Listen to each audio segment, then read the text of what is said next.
इस कहानी को समझने के लिए कहानी का पहला भाग ज़रूर सुनें। कार्तिक बाहर से तो नितिभा के सामने सख्त बना रहता, मगर ये उसका बाहरी रूप था। अंदर से तो वह खुद भी टूट गया था। नितिभा पर अपना गुस्सा निकालते निकालते वो खुद भी बिखर रहा था। नितिभा के आंसू अब उसके दिल पर तेजाब का काम कर रहे थे। जिस नितिभा का दोस्त बनकर वह उसे दुनिया जहान की खुशियाँ देना चाहता था, उसका हर दुख दर्द मिटाना चाहता था, दुनिया की हर बुरी नज़र से बचाना चाहता था, आज वह खुद ही उसे दुख दे रहा था। उसे दुखी और परेशान देखकर खुश हो रहा था। वो अंदर ही अंदर टूट रहा था, लेकिन फिर भी गुस्से और अपनी नाराज़गी में वह अकेले में जब भी मौका मिलता नितिभा को अपमानित करने में कोई कमी नहीं छोड़ता। नितिभा की आंखों में आंसू निकलते देख वह उसकी ओर मुस्कुरा पड़ता, मगर अंदर ही अंदर उसका दिल तड़प उठता और उसका मन करता कि वो सब कुछ भूलकर नितिभा को अपनी बाहों में भर ले और एक बार फिर से उसे अपनी ज़िंदगी का हिस्सा बना ले। आखिर वो उसे क्यों इतनी तकलीफ़ दे रहा है, जबकि उसकी छोटी सी तकलीफ़ भी उसको बर्दाश्त नहीं होती थी। नितिभा के सामने वह हमेशा कठोर बना रहता और उसे तड़पाने का कोई मौका नहीं छोड़ता था, मगर अक्सर उसे छुप छुप कर देखने से खुद को रोक भी नहीं पाता था।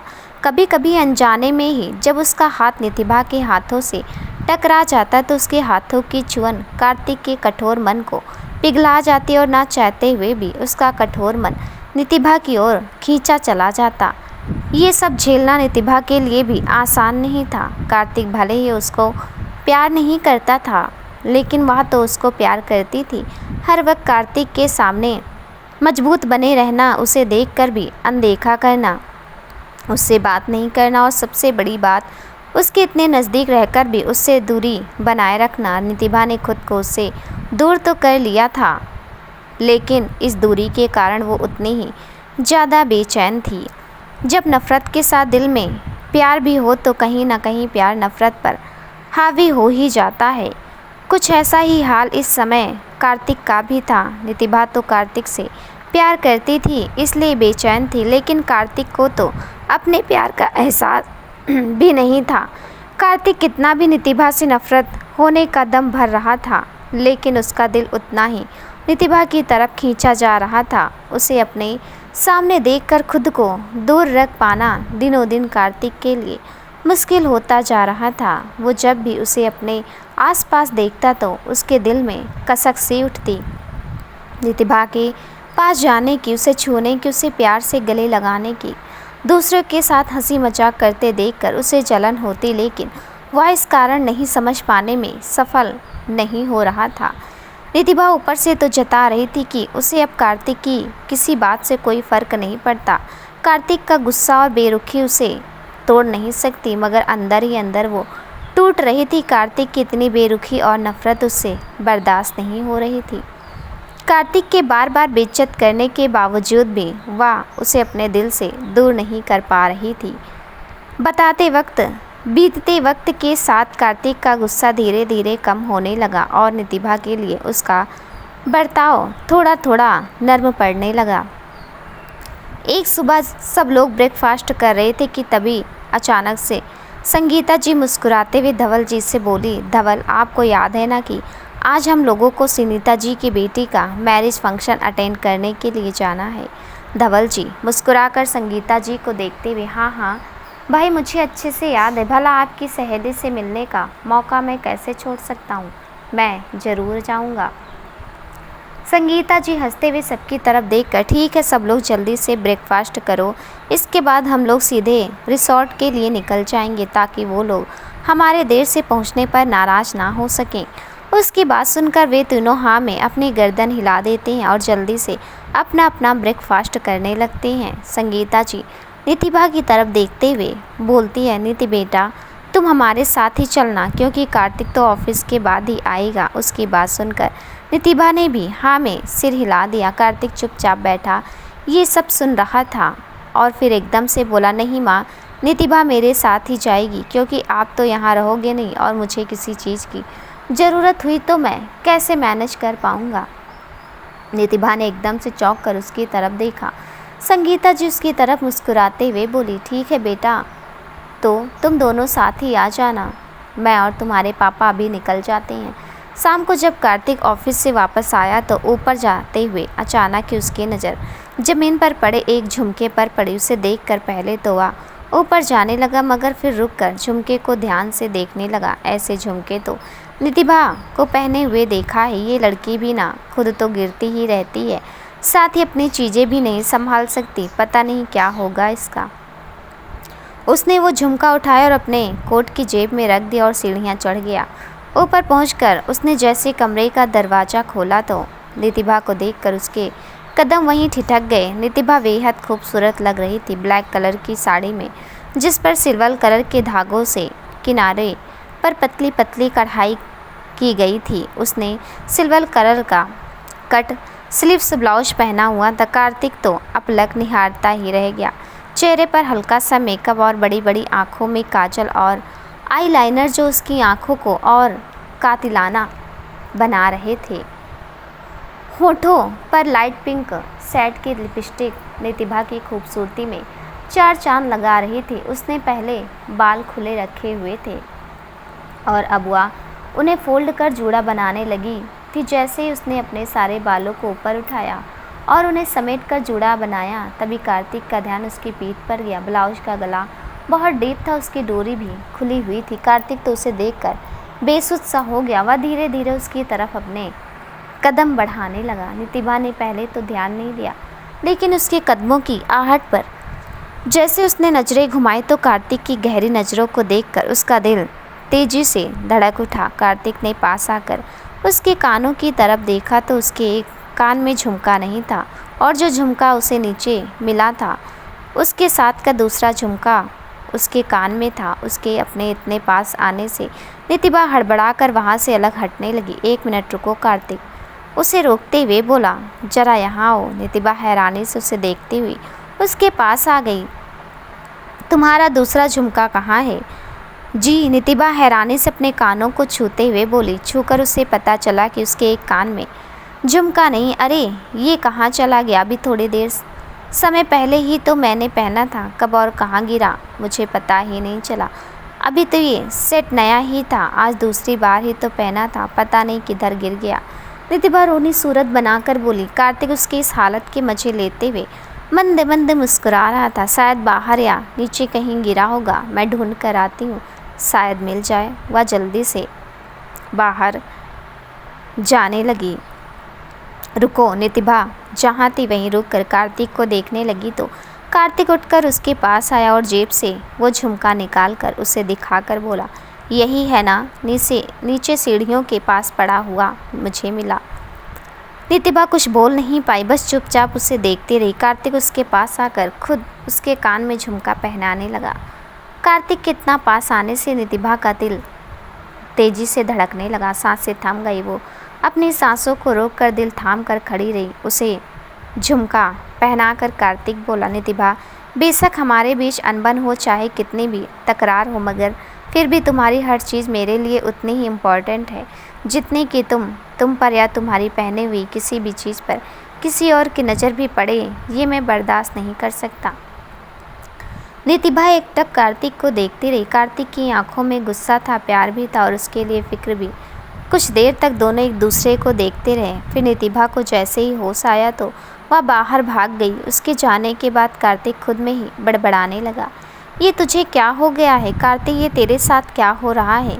उसके सामने तो खुद को इतना कमज़ोर क्यों महसूस करता है? क्यों ये दिल उसकी तरफ खींचा चला जा रहा है? ऐसा लग रहा है जैसे मैं अपने दिल से हार रहा हूँ, ये लड़की मुझे अपनी तरफ खींच रही है। कार्तिक इन्हीं सब बातों में उलझा था कि उसे शादी में जाना है। याद आया तो वो अपना सर झटकते हुए घर से बाहर गाड़ी के पास आया जहाँ नितिभा पहले से ही गाड़ी में बैठी हुई थी। इधर नितिभा भी कुछ ऐसी ही सोच में गुम थी। हे कान्हा जी, ये आप मेरे साथ क्या कर रहे हैं? मैं जिन एहसासों को दबाना चाहती हूँ आप उन्हें फिर से हवा दे रहे हैं। मैं जानती हूँ कार्तिक मुझे पसंद नहीं करते, मुझसे नाराज़ हैं। मुझे खुद को उनके नज़दीक जाने से रोकना होगा, मगर ना जाने क्यों जब वो मेरे आसपास होते हैं तो दिल तेज़ी से धड़कने लगता है। सांसें थम सी जाती हैं। ऐसा लगता है जैसे मेरा दिल उसके सामने हार रहा है।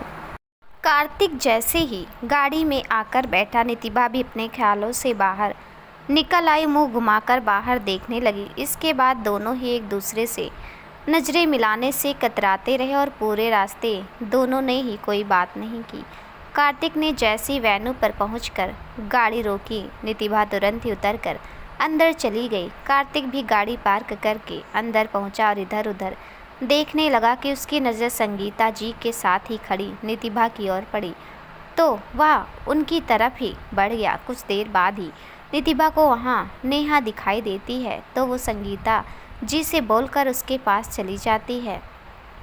वह दोनों ही एक दूसरे से पूछती हैं कि वह यहाँ कैसे। तो नेहा बताती है कि जिस लड़की की शादी है वह मेरी मौसी की बेटी है। तब नितिभा भी हंसते हुए बोली कि वह लड़की मेरी मम्मी की सहेली की बेटी भी है। खाने पीने होने के कुछ समय बाद ही जयमाला का कार्यक्रम शुरू होने लगा और सब लोग स्टेज की ओर बढ़ने लगे। कार्तिक ने इधर उधर नजरें घुमाई लेकिन नितिभा कहीं भी दिखाई नहीं दे रही थी। दूल्हा दुल्हन भी वरमाला हाथ में लेकर खड़े थे और कार्तिक को नितिभा, नेहा और आकाश के साथ आती हुई दिखाई दी। तीनों ही अपनी बातों में मगन और काफ़ी खुश दिख रहे थे। आकाश को साथ में देखकर कार्तिक को जरा भी अच्छा नहीं लगा मगर फिर भी उसे इग्नोर कर दिया और जयमाला देखने लगा। दूल्हा दुल्हन के फ़ोटो सेशन के बाद और लोग भी स्टेज पर नए कपल के साथ एक एक कर फ़ोटो खिंचवाने लगे। वे तीनों भी वहीं खड़े होकर बातें करने लगे। अचानक ही नितिभा की नज़र कार्तिक की ओर गई जो बार बार उनकी तरफ गुस्से से देख रहा था। वह उसे देखकर घबरा गई। नेहा और आकाश फ़ोटो के लिए स्टेज पर जाने लगे तो नेहा ने नितिभा को भी आने के लिए कहा लेकिन कार्तिक की तरफ ध्यान होने की वजह से वह सुन नहीं पाई। तो आकाश ने उसका हाथ पकड़ा और स्टेज पर ले जाने लगा। उसकी इस हरकत पर नितिभा हैरान रह गई। वह अपना हाथ छुड़ाने लगी मगर उसने नितिभा का हाथ नहीं छोड़ा। तो कार्तिक का गुस्सा उसकी सहनशीलता से बाहर हो गया और उसने उनके पास आकर आकाश का हाथ झटक कर नितिभा का हाथ पकड़ा और उसे खींचकर एक तरफ कर दिया और दंदनाता हुआ वहाँ से बाहर निकल गया। नितिभा और आकाश उसके इस व्यवहार करने से अवाक रह गई। आकाश, तुम प्लीज़ उनकी बात का बुरा मत मानना। तुम्हें पता है ना कि वो कैसे हैं। मैं कार्तिक जी को जानता हूँ नीति, इसलिए उनकी किसी बात का बुरा नहीं मानता। मुझे कोई फ़र्क नहीं पड़ता कि वे मेरे बारे में क्या सोचते हैं। इस वक्त तुम्हें मेरी चिंता करने के बजाय उनके पास होना चाहिए। अभी तुम उन्हें जाकर देखो। आकाश की बात नितिभा को भी सही लगती है तो वह गर्दन हाँ में हिलाकर वहाँ से बाहर निकलकर कार्तिक को ढूंढने लगती है। कार्तिक उसे बाहर खुले मैदान में एक पेड़ को पकड़कर खड़ा हुआ दिखाई देता है। उस तरफ कोई लाइट नहीं होने से थोड़ा अंधेरा था। वह कार्तिक की तरफ चलते हुए उसके पास आकर बोली, ऐसा क्यों किया आपने? मैं पति हूँ तुम्हारा और मुझे किसी को सफाई देने की ज़रूरत नहीं है। मैं जानती हूँ आपने ऐसा क्यों किया। आपको बर्दाश्त नहीं हुआ ना उसको मेरे साथ देखकर? हाँ, नहीं कर सकता मैं बर्दाश्त। कार्तिक गुस्से से कार्तिक चीख पड़ा और नितिभा की ओर मुड़ते हुए, उसकी हिम्मत कैसे हुई तुम्हारा हाथ पकड़ने की? बस हाथ पकड़ लिया, इस छोटी सी बात की वजह से आपको उसकी इंसल्ट करने का अधिकार मिल गया? इतनी सी बात तुम्हें ये इतनी सी बात लगती है? वो ज़बरदस्ती तुम्हारा हाथ पकड़कर खींच रहा था। आपने उसका हाथ पकड़ना तो नोटिस कर लिया लेकिन ये नहीं देखा कि मैं मना कर रही थी। ऑफकोर्स मैं देख रहा था। मना कैसे मना कर रही थी तुम? आज तो केवल वार्न करके छोड़ दिया है लेकिन अगर उसने दोबारा तुम्हारे करीब आने की कोशिश की ना तो मैं उसकी जान ले लूँगा। आखिर चाहते क्या हैं आप? जब आप मुझे अपनी ज़िंदगी में नहीं चाहते तो अकेले छोड़ दीजिए। मुझे ये मेरी ज़िंदगी है, मैं जैसे चाहूँ जी सकती हूँ। इतना कहकर नितिभा वहाँ से जाने लगी तो कार्तिक ने उसका हाथ पकड़कर उसे रोक लिया। ये क्या कर रहे हैं आप? छोड़िए मेरा हाथ। मुझे इस बारे में आपसे कोई बात नहीं करनी। क्यों नहीं करनी? मेरी एक बात कान खोल कर सुन लो। भले ही मैं इस शादी को नहीं मानता लेकिन इसका मतलब ये नहीं कि किसी को भी मौका मिल गया तुम्हारे करीब आने का। पति हूँ तुम्हारा और आग लगा दूंगा इस पूरी दुनिया में अगर किसी और के साथ तुमने अपनी खुशियाँ तलाशने की कोशिश भी की तो। नितिभा उस पर तंज कसते हुए बोली, इतना ज़्यादा प्यार करते हैं मुझसे कि किसी और के साथ देख भी नहीं सकते? प्यार नहीं, मैं नफ़रत करता हूँ तुमसे। मगर क्या? तुम्हें किसी और के साथ नहीं देख सकता। बर्दाश्त नहीं होता मुझसे जब कोई तुम्हारे करीब आने की कोशिश करता है। तुम्हें अगर कोई छूता है तो इस सीने में ना जाने क्यों आग सुलगने लगती है। मगर ऐसा कब तक चलेगा? मैं इस तरह की ज़िंदगी नहीं बिताना चाहती। मैं अपनी ज़िंदगी गुजारने और खुशियाँ पाने का अधिकार सबको है। मैं मानती हूँ कि आपसे शादी के लिए हाँ कहकर बहुत बड़ी गलती कर चुकी हूँ लेकिन अब मैं अपनी गलती को सुधारना चाहती हूँ। और ये सुधार किस तरह से करना चाहती हो, क्या मैं भी जान सकता हूँ? हम दोनों मम्मी जी और पापा जी को सब कुछ बता देते हैं और सहमति से अलग हो जाते हैं। अब जब मैं नौकरी कर रही हूँ तो मैं खुद का रहने और खाने का खर्च भी उठा सकती हूँ। मैं हॉस्टल या किसी पीजी में अपने रहने का इंतज़ाम कर लूँगी। इस तरह ना मैं आपके सामने रहूँगी और ना मुझे देखकर आपको तकलीफ़ होगी। हम अलग रहकर अपनी अपनी ज़िंदगी को बेहतर तरीके से जी सकते हैं। हरगिज़ नहीं, ऐसा कभी ख्याल में भी मत सोचना। ये घर छोड़कर कहीं भी जाने की इजाज़त नहीं है तुम्हें। तुमने जो मेरे साथ किया उसकी अभी तुम्हें बहुत सज़ा भुगतनी है। आप क्यों मेरी बात नहीं समझ रहे? मैं कुछ भी समझना नहीं चाहता। तुम घर नहीं छोड़ सकती। सुना तुमने? तुम ऐसा कुछ नहीं करोगी। और मैं ऐसा क्यों नहीं कर सकती?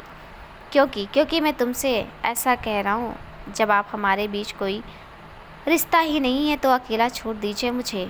अब आप मुझे नहीं रोक सकते। मेरी पर्सनल लाइफ में कुछ भी बोलने का आपको हक नहीं है। छोड़ दूँ तुम्हें ताकि तुम खुलेआम उसके साथ घूमती रहो। और क्या मेरे वो सारे हक भी अब तुम उस आकाश को देना चाहती हो? कार्तिक की कही ये कड़वी बात नितिभा के दिल को चुभ गई। उसने हैरानी से कार्तिक को देखा और दुखी होते हुए बोली, तो आप मेरे बारे में ऐसा सोचते हैं? मैं कभी सोच भी नहीं सकती थी कि आप मेरे कैरेक्टर पर उंगली उठाएंगे। अगर हमारे बीच के रिश्ते को नहीं मानते तो आपको विश्वास भी नहीं रहा कि आपका विश्वास इतना कमज़ोर है? कार्तिक ने नितिभा की ओर देखा। उसकी आंखों में आंसू थे। उसके आंसू देखकर कार्तिक के दिल को ठेस सी लगी। उसके हाथ की पकड़ नितिभा की कलाई पर ढीली पड़ गई तो नितिभा उससे हाथ छुड़ाकर वहाँ से जाने लगी।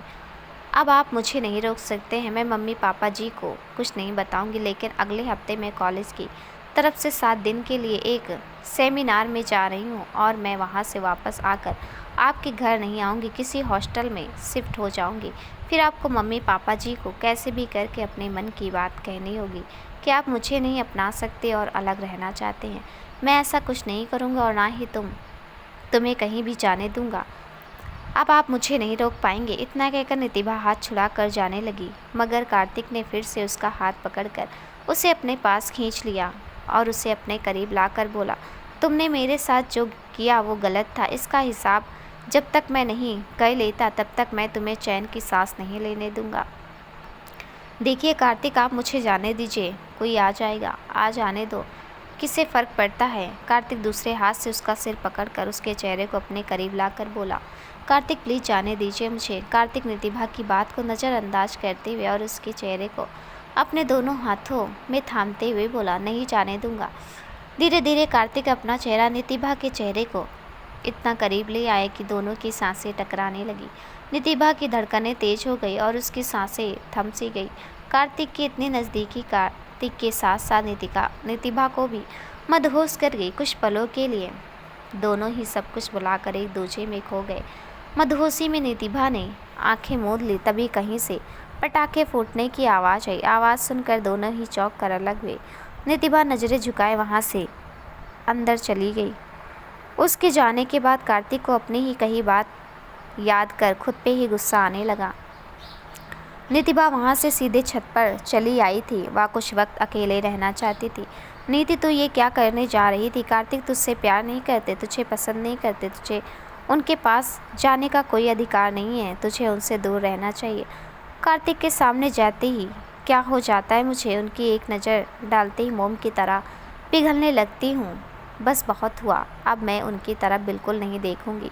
बस अपने काम से काम रखूँगी और ख़ुद को उनसे दूर ही रखूँगी, वरना उनसे दूर जाना बहुत मुश्किल भरा हो जाएगा मेरे लिए। इधर कार्तिक भी हैरान और परेशान हो रहा था। कार्तिक, क्या करने जा रहा था तू? दिमाग ख़राब हो गया है क्या तेरा? क्या सोच रही होगी वो तेरे बारे में?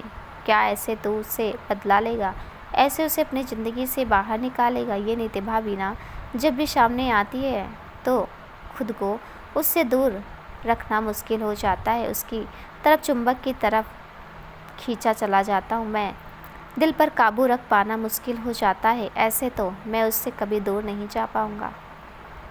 ओ नितिभा, क्या जादू कर दिया है तुमने मुझ पर। ना तुमसे दूर रह पाता हूँ और ना तुम्हारे पास रहना चाहता हूँ। तुमसे नफरत करते करते क्या से क्या हो गया हूँ मैं। शादी से वापस आते समय नितिभा जिद करके संगीता जी के साथ उनकी गाड़ी से वापस आ गई। उसके ऐसे जाने से कार्तिक को खुद पर और ज़्यादा गुस्सा आने लगा। वह भी अकेली ही वहाँ से निकलकर घर पहुँचा।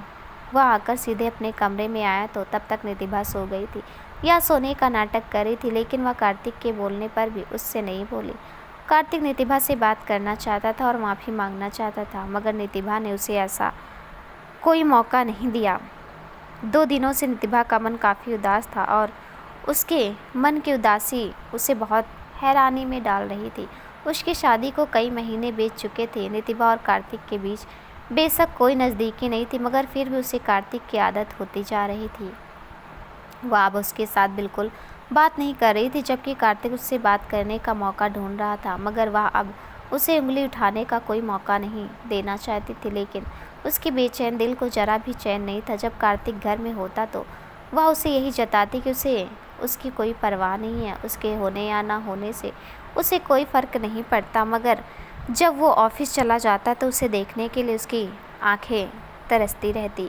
कल रात ही नितिभा अपने कॉलेज सेमिनार के लिए चली गई थी। उसके जाने के बाद घर में वीरानी जैसा माहौल हो गया था। कार्तिक का मन भी घर में नहीं लग रहा था। नितिभा चली गई थी अपनी आंखों में उदासी और चेहरे पर मायूसी लेकर। कार्तिक उसके जाने के बाद से बहुत बेचैन था। जब वह पास थी तो उससे दूर जाना चाहता था, लेकिन आज जब वह उसे छोड़कर जा चुकी है तो भी उसे चैन नहीं था। उसकी आंखों के सामने बार बार नितिभा का मासूम चेहरा घूम रहा था। कार्तिक जानता था कि नितिभा अब वापस घर नहीं आएगी। यही सोच सोच कर वह और ज़्यादा परेशान हो गया था कि जब उसके मम्मी पापा को उसके घर छोड़ देने वाली बात पता चलेगी तो वह किस तरह उसका सामना कर पाएगा। उसके घर छोड़ देने का उन्हें क्या कारण बताएगा। मम्मी की तो जैसे नितिभा में ही जान बसती है, वह कैसे ये सब बर्दाश्त कर सकेंगी। ना जाने क्यों कार्तिक पूरा दिन चाहकर भी उसे अपने दिमाग से नहीं निकाल पाया था। बार बार उसकी आंखों के आगे वो मायूस सा चेहरा और चिंता में डूबी आंखें घूमने लगती। वो बार बार उसके दिमाग से निकलकर खुद को काम में व्यस्त रखने की कोशिश करता, मगर लाख कोशिशों के बाद भी वो उसे भुला नहीं पा रहा था। इससे पहले वह कभी इतना बेचैन नहीं हुआ था। मानसी जिससे वह प्यार करता था उससे बिछड़ने के बाद भी, मगर नितिभा नफरत होने के बावजूद भी ना जाने के बाद से ही उसके दिलो दिमाग पर कब्जा जमाए हुए थी। ना जाने उसमें ऐसी क्या बात थी जो उसे इस कदर बेचैन कर रही थी। रात में घर आकर उसका खाना खाने का भी मन नहीं हुआ। कमरे में भी वही मायूसी छाई हुई थी। वह चेंज करके बेड पर आकर लेट गया और सोने की कोशिश करने लगा, मगर यहाँ भी चैन नहीं था। हर बार उसकी नज़रें नितिभा की सोने की जगह पर जा रही थी। ना जाने कौन से पल में उठकर वह नितिभा की जगह पर आकर लेट गया और उसे महसूस करने लगा। नितिभा का जाना उसे इस कदर बेचैन कर गया कि वह रात भर ठीक से सो भी नहीं पाया। नितिभा कार्तिक के मन में धीरे धीरे अपनी जगह बना चुकी थी और ये बात कार्तिक को काफ़ी बेचैन कर रही थी। उसके दिल में एक मीठा मीठा दर्द था जो उसे रह रहकर तड़पा रहा था। वह अब खुद में ही खोया हुआ रहने लगा था। हर जगह उसे नितिभा ही दिखाई देने लगी। हर पल बस उसी के बारे में सोचता रहता। हर समय उसकी कमी का एहसास होता रहता। अपनी ज़िंदगी में आए इस बदलाव को, इस नए एहसास को वो क्या नाम दे, उसे कुछ समझ में नहीं आ रहा था। नितिभा के बिना उसे कुछ अच्छा नहीं लग रहा था। वो मायूस सी लड़की कब उसके दिल में छुपकर मासूम सी लड़की कब उसके दिल में छुपकर बैठ गई, ये उसे खुद को भी पता नहीं चला। अपनी इस बेचैनी के कारण वो समझ नहीं पा रहा था। पता तो उसे तब चला जब एक रात वह किचन से पानी लेने जा रहा था और उसके कानों में संगीता जी की आवाज़ पड़ी। नितिभा जब से गई है तब से घर में उदासी सी छाई रहती है। अब तो उसे गए 3 दिन ही हुए हैं। लगता है जैसे कितना वक्त हो गया। हर पल ऐसा लगता है जैसे अभी आएगी और बोलेगी, मम्मी आप ऐसे क्यों बैठी है, चलिए मेरे साथ बातें कीजिए। जब से गई है तब से एक बार बात भी नहीं की है। उसका फ़ोन भी नहीं आया। मैंने कोशिश की लेकिन बात नहीं हो पाई। संगीता जी की बात सुनकर धवल जी बोले, बात तो तुम्हारी एकदम सही है। इस घर में आने के बाद नितिभा पहली बार कहीं गई है इस घर को, और हमें उसकी आदत हो गई है, इसलिए उसके बिना घर सूना हो गया है। और उसका जाना जब हमें इतना बुरा लग रहा है तो कार्तिक के बारे में सोचो, उसकी तो पत्नी है। जब से वह गई है वो कितना उदास और खोया सा रहने लगा है। हाँ, ये तो मैंने भी नोटिस किया है। हर समय चिढ़ा रहने वाला कार्तिक एकदम से शांत हो गया है। लगता है उसे नीति से प्यार हो ही गया, लेकिन वह अभी भी समझ नहीं पा रहा है। उसे नीति की गैर मौजूदगी बेचैन कर रही है। जब से वह गई है तब से हर वक्त उसके चेहरे पर उदासी रहती है। ना ठीक से खाता है ना सोता, बस किसी तरह वह समझ जाए और नीति से भी अपने मन की बात कह दे, फिर दोनों के बीच सब कुछ ठीक हो जाएगा। उनकी बातें जब कार्तिक के कानों में पड़ी तो उसे इस बात पर यकीन नहीं हुआ। प्यार और उसे ये कैसे हो सकता है, और वो भी नितिभा से? नहीं, ये नहीं हो सकता। उसे नितिभा से हमदर्दी हो सकती, लेकिन प्यार नहीं हो सकता। इसी उधेड़-बुन में उसे जब रात भर नींद नहीं आए तो वह कमरे में इधर उधर चक्कर लगाने लगा और सोचने लगा कि क्या सच में मुझे नितिभा से प्यार हो गया है? लेकिन मैं तो मानसी से प्यार करता हूँ। लेकिन अगर मैं मानसी से प्यार करता हूँ तो उससे दूर हो जाने से मुझे कभी कोई फ़र्क क्यों नहीं पड़ा? ना ही कभी उससे दूर होकर ऐसी हालत हुई जैसे नितिभा से 3 दिन अलग रहने से ही हो गई है। तो क्या मम्मी पापा सही कह रहे हैं कि मैं नितिभा से प्यार करने लगा हूँ, मगर समझ नहीं पा रहा हूँ। इन्हीं सब उलझे कब सुबह हो गई उसे पता ही नहीं चला। चिड़ियों की चहचहाहट से उसकी तंद्रा टूटी तो उसे सवेरा होने का एहसास हुआ। तैयार होकर कार्तिक नाश्ता करने के बाद ऑफिस के लिए निकल गया। रात को जब कार्तिक वापस आया तो संगीता जी अकेली ही बैठी हुई दिखाई दे तो उसने धवल जी के बारे में पूछा, क्या बात है? मम्मी पापा आज कहाँ चले गए और आप अकेले बैठे हुए हो? तुम्हारे पापा का मन थोड़ा उदास है तो वह आज शर्मा जी के पास चले गए, क्योंकि उनकी लाडली नहीं है ना, उनका साथ देने के लिए। कार्तिक संगीता जी के पास बैठते हुए बोला, मम्मी उदास तो आप भी हैं ना? हाँ हूँ तो सही। नीति के बिना घर एकदम सूना हो गया है। जब से वह गई है जरा भी मन नहीं लग रहा है। और मैं ही क्यों उदास, तो तुम भी हो ना उसके जाने से। उनकी बातें सुनकर कार्तिक उनकी गोद में सर रखकर लेट गया और बोला, मम्मी एक बात पूछूं आपसे? संगीता जी उसके बालों में हाथ घुमाने लगी और बोली, पूछो, क्या पूछना चाहते हो? मम्मी हमें किसी से प्यार हो गया, इस बात का पता हम कैसे कर सकते हैं? पता चलने की ज़रूरत क्या है? दिल को अपने आप ही पता चल जाता है। पर कैसे माँ? जब ये दिल बिना वजह बेचैन रहने लगे, रात को नींद ना आए, हर पल किसी का ख्याल रहे, किसी का मासूम सा चेहरा आँखों के रास्ते दिल में उतर जाए, किसी एक में ही सारी दुनिया समा जाए और हर समय उसके आसपास रहने का दिल चाहे, उसे देखे बिना बहुत बेचैनी होने लगी, तो इसका एक ही जवाब है कि तुम्हें प्यार हो गया है। लेकिन तुम आज ये सब क्यों पूछ रहे हो? मैं तो बस यूं ही पूछ रहा था, जानना चाहता था असल में प्यार होता क्या है। संगीता जी उसका सर सहलाते हुए बोली, बहुत खूबसूरत जज्बा है ये प्यार। जब हम किसी से प्यार हो जाता है तो सब कुछ बदला हुआ सा लगता है। ये दुनिया नई सी लगने लगती है, हर चीज़ खूबसूरत लगने लगती है। ये दिल हर पल बस उसी का साथ चाहता है जो दिल में बस जाता है। मुझे आज भी अच्छे से याद है जब मुझे तुम्हारे पापा से मिलकर पहली नज़र में ही प्यार हुआ था, और देखो आज शादी के 26 साल बाद भी वो प्यार ऐसा ही है, उसमें कोई कमी नहीं आई है, बल्कि आज हमारा प्यार और भी गहरा हो गया है। कुछ देर बाद वह उठकर अपने कमरे में आ गया। आज उसे अपने सभी सवालों के जवाब मिल चुके थे। वह जान चुका था कि उसे नितिभा से प्यार हो गया है और मानसी के साथ केवल उसका अट्रैक्शन मात्र था। कार्तिक अब कुछ भी करके नितिभा को घर वापस लाना चाहता था, लेकिन वह जानता था कि ये इतना आसान नहीं है। नितिभा को केवल उसकी मम्मी वापस घर ला सकती थी। तो कार्तिक ने निर्णय लिया कि वह संगीता जी को सब कुछ सच सच बता देगा और अपनी गलती की माफ़ी भी मांग लेगा, क्योंकि वह जानता था कि अगर नितिभा वापस नहीं लौटी तो उन्हें वैसे भी सच पता चल ही जाएगा और तब शायद उसे किसी की भी माफ़ी ना मिले। यही सब सोचते हुए वह संगीता जी को सब कुछ बताने का फैसला कर चुका था। कल नितिभा का वापस लौटने का दिन था और आज कैसे भी करके कार्तिक को अपनी मम्मी से बात करनी ही थी। वह हिम्मत करके संगीता जी के कमरे में आए तो वह कपड़े तय करके रख रही थी। कार्तिक को देख कर वह बोली, कार्तिक तुम सोए नहीं बेटा, कुछ चाहिए था क्या? कार्तिक थोड़ा झिझकते हुए बोला, मम्मी मुझे आपको कुछ बताना था। वादा कीजिए कि आप मुझसे नाराज़ नहीं होंगी। ऐसा भी क्या कर दिया है तुमने जो तुम्हें मेरे नाराज़ होने का डर लग रहा है? मैं जानती हूँ मेरा बेटा कभी कोई गलती नहीं करेगा, मुझे पूरा विश्वास है तुम्हारे ऊपर। तुम बेवजह घबरा रहे हो। कार्तिक नजरें झुकाए उनके पैरों के पास नीचे ही बैठ गया और उनके हाथों को अपने हाथों में थामते हुए बोला, मैंने आपका विश्वास तोड़ा है। जो आप कभी नहीं चाहते थे मैंने वही किया है। इतना कहते ही उसकी आंखों से आंसू गिरने लगे। संगीता जी उसका सर सहलाते हुए बोली, ऐसा क्या हुआ है कार्तिक जो तुम इस तरह से परेशान हो? बताओ बेटा, हुआ क्या है? मैंने आपकी बेटी का दिल दुखाया है माँ, जो आप मुझसे कभी नहीं चाहती थी। मैं आपकी उम्मीद पर खरा नहीं उतरा सका। आपकी नीति मुझसे नाराज़ होकर घर छोड़कर चली गई, कभी भी वापस ना आने का कहकर। कार्तिक की बात सुनकर संगीता जी अवाक रह गई। ये तुम क्या कह रहे हो कार्तिक? क्या हुआ तुम्हारे और नीति के बीच? ऐसा क्या कहा तुमने उसे कि वो घर छोड़कर चली गई और तुम मुझे अब बता रहे हो? संगीता जी की बात सुनकर कार्तिक अपने आप को रोक नहीं पाता और फूट फूट कर रो पड़ा। और रोते हुए उसने जो कुछ भी अब तक हुआ और जो उसने नितिभा से कहा वह सब कुछ बता दिया।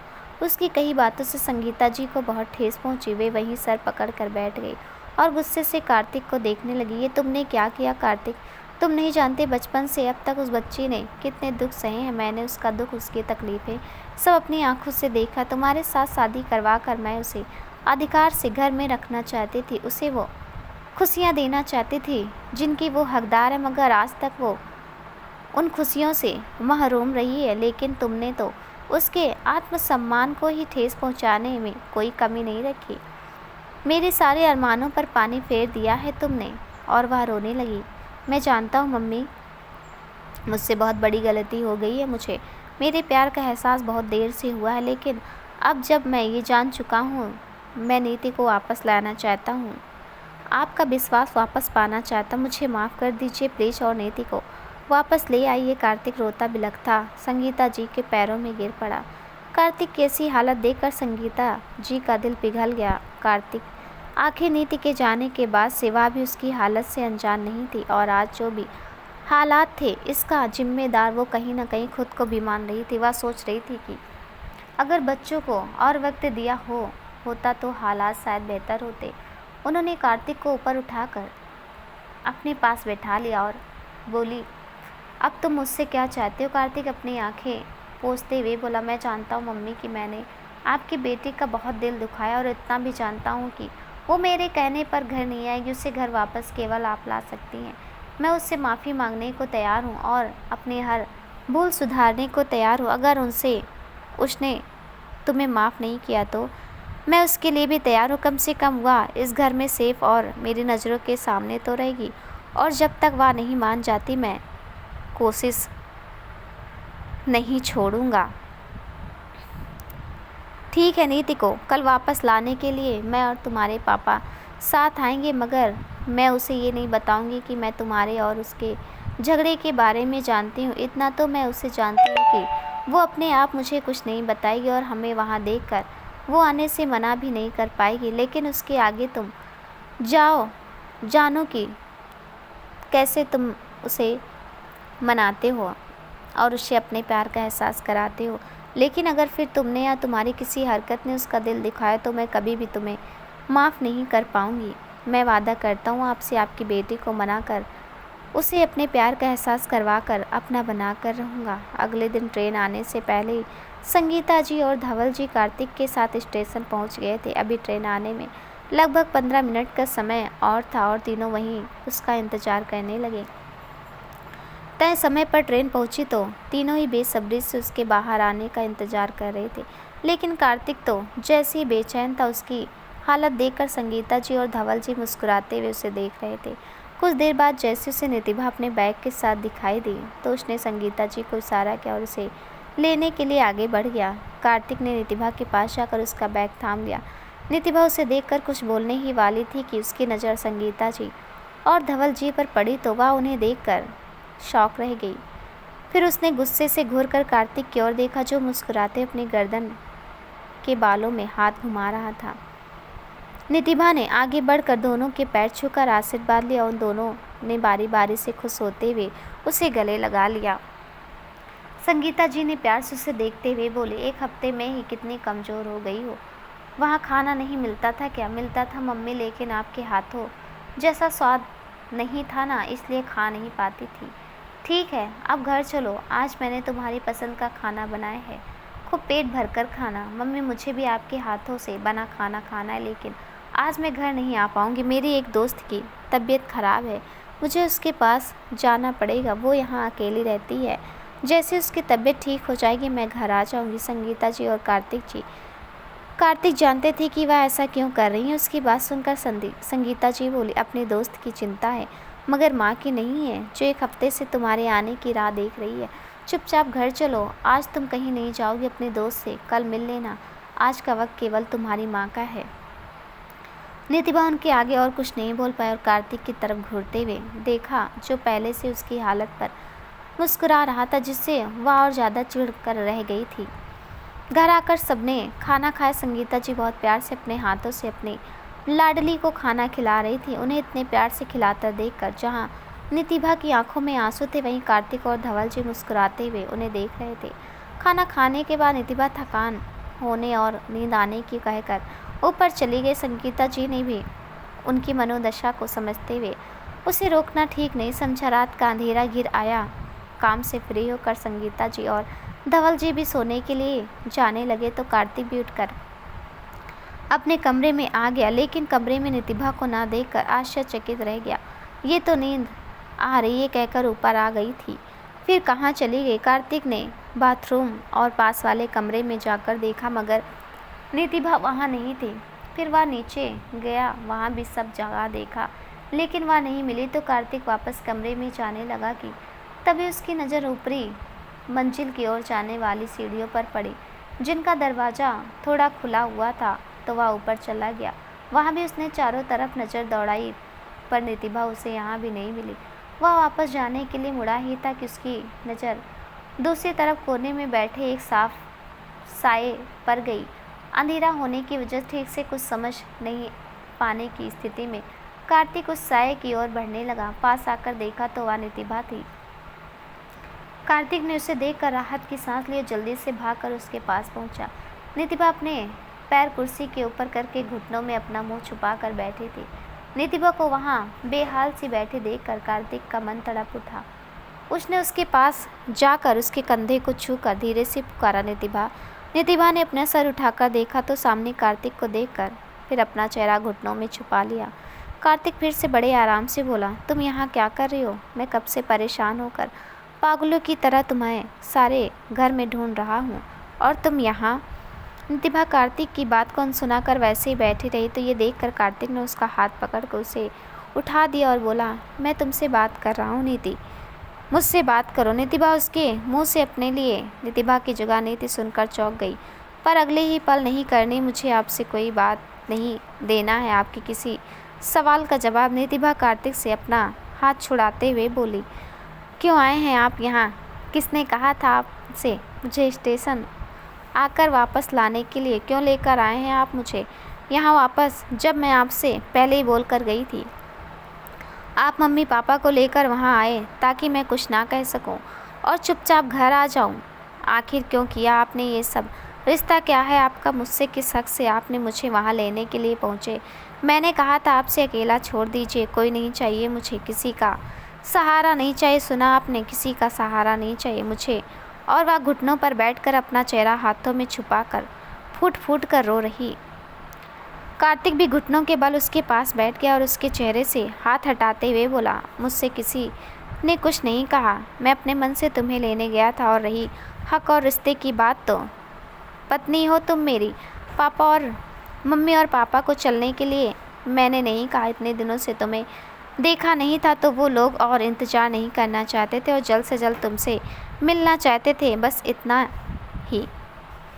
लेकिन आप भी तो मुझसे पीछा छुड़ाना चाहते थे। नीति, मैंने तुम्हें कभी भी घर छोड़कर जाने के लिए नहीं कहा। मैं कभी नहीं चाहता था कि तुम कहीं भी जाओ। तुम ही घर छोड़कर चली गई थी। अगर नहीं चाहते थे तो रोका भी तो नहीं था। मैं तुम्हें कहीं जाने नहीं दूंगा। मैं तुमसे कहना चाहता था लेकिन कह नहीं पाया और तुम भी नहीं रुकी। उस वक्त तक तो मैं ये नहीं समझ पाया कि मैं क्यों तुम्हें खुद से दूर नहीं जाने देना चाहता, क्यों तुम्हारे किसी और के साथ मैं देखकर बर्दाश्त नहीं कर सकता। और अब जब समझ आया कि मैं तुम्हें प्यार करता हूँ तो मैं तुम्हारे वापस आने की उम्मीद ही खो चुका था।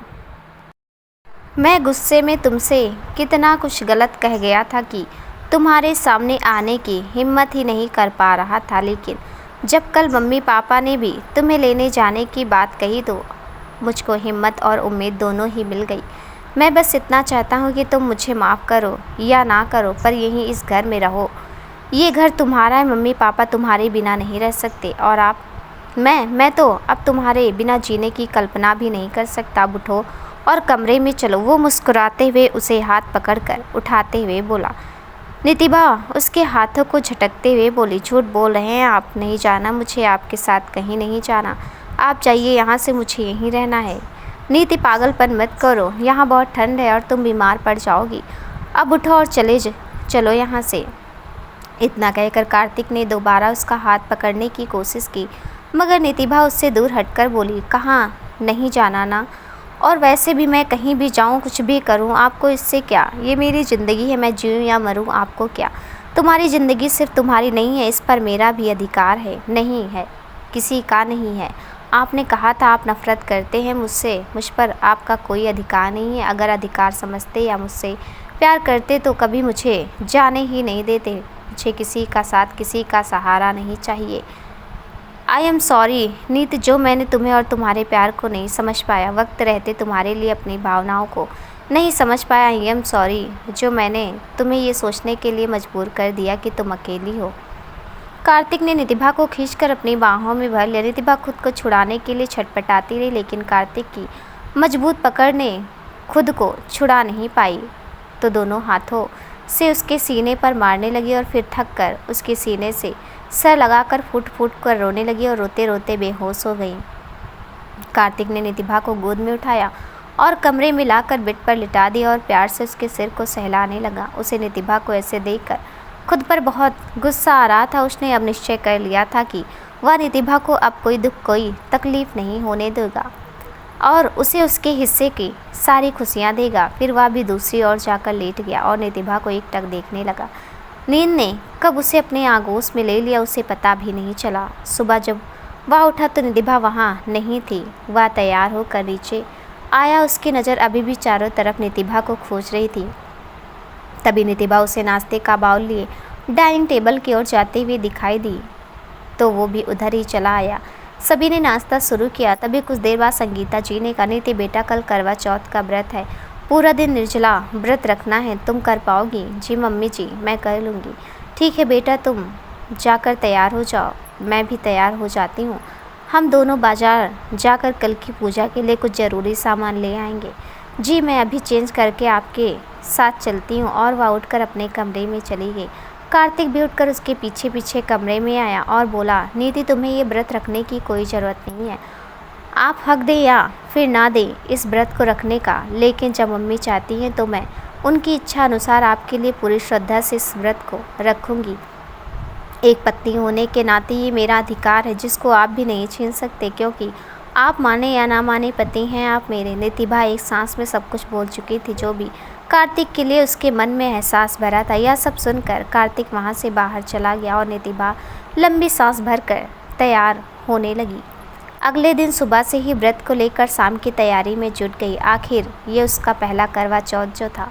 सुनो नीति बेटा, चांद तो आ गया मगर ये कार्तिक किधर है, फ़ोन लगाओ तो ज़रा उसको। ऊपर छत से आती संगीता जी की आवाज़ से नितिभा अंदर ही अंदर टूट रही थी। कैसे कुछ कहे वो इंसान से जो उसे स्वीकारने को भी तैयार नहीं था।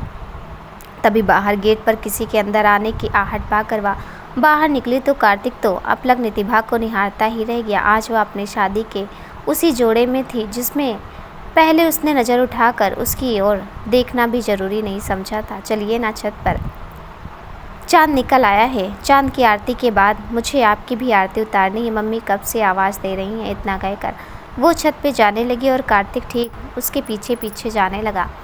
तभी कार्तिक ने ध्यान दिया कि लहंगे में सजी नितिभा को सीढ़ियों चढ़ने में दिक्कत हो रही है, तो उसने तुरंत आगे बढ़कर उसे अपनी गोद में उठा लिया। खुद को कार्तिक की बाहों में पाकर नितिभा की आंखों में आंसू भर आए। तभी कार्तिक ने उसे टोकते हुए कहा, बस करो, नीति बिना रोए भी बहुत सुंदर लग रही थी और रोने से तो सारा मेकअप खराब हो जाएगा। तुम्हारे प्यार और अच्छाई के सामने तो मैं पहले ही अपना दिल हार चुका हूँ।